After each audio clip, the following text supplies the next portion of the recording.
जय श्री कृष्ण। गीता स्मरण के संग में आपका स्वागत है और स्वागत करते हुए अब जो हमारी अर्जुन के प्रश्नों जिज्ञासा के निवारण के लिए श्री कृष्ण भगवान की है, उसमें प्रथम श्लोक 40वां जो श्लोक है उसमें वो उस संशय के साथ संदर्भ रखते हुए बात कह रहे हैं, जिसमें अर्जुन ने कहा था कि जो योग के प्रति नित्य समर्पित नहीं रहे तो उन्होंने जो कुछ अभ्यास किया था वो बाद में अभ्यास में है नहीं, रमे हुए नहीं है, भगवत प्राप्ति उनको हुई नहीं है।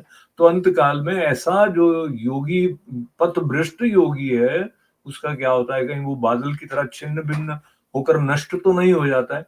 तो इसमें अर्जुन को जो आश्वासन भगवान दे रहे हैं वो हमारे लिए भी इस आश्वस्ति को लेकर आता है कि यदि एक निरंतरता नहीं सदी है तो भी उसका महत्व है। इसका मतलब ये नहीं कि हम इसलिए निरंतरता साधे ही नहीं, यानी कि अभ्यास तो लगातार करना। अभ्यास का संकेत जैसा है उसका संबंध कीर्तन करने से, जप करने से, ध्यान करने से, सत्संग करने से, इस प्रकार से श्रीमद् भगवत गीता और अन्य शास्त्रों का श्रवण मनन इत्यादि करने के साथ भी है। तो जिसने ये सब अभ्यास किया है तो उसके अंदर थोड़ा बहुत तो ज्ञान का प्रकाश हुआ है, थोड़ी बहुत तो स्पष्टता बढ़ी, और वो स्पष्टता जो है वो उसको नष्ट होने से बचाएगी।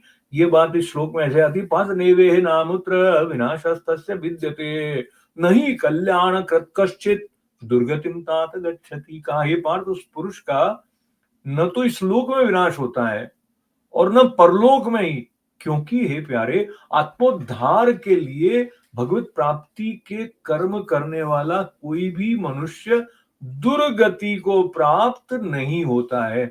कुछ इसी तरह का संकेत भगवान ने दूसरे अध्याय के 40वें श्लोक में जो दिया था उसको हमारी डॉक्टर अतुल चोकसी जी ने 36 श्लोक की गीता में भी सम्मिलित किया है। और वो श्लोक ये है, नेहा विक्रम नाशोस्ति प्रत्यवायो न विद्यते स्वल्पम अस्य धर्मस्य त्रायते महतो भायात। कि मतलब थोड़ा भी जिसने धर्म का आचरण किया है वो उसको महान भय से बचाने वाला है। तो इसलिए सार क्या है कि हम लोग धर्म का आचरण करें और धर्म को संकीर्ण रूप से नहीं लेते हुए ब्रह्म प्राप्ति की दृष्टि से जो धर्म की भूमिका हमारे आचरण के साथ हमारे जीवन में होनी चाहिए उसकी ओर हमारा ध्यान हो, ऐसी प्रार्थना भगवान के चरणों में करते हुए जय जय श्री कृष्ण।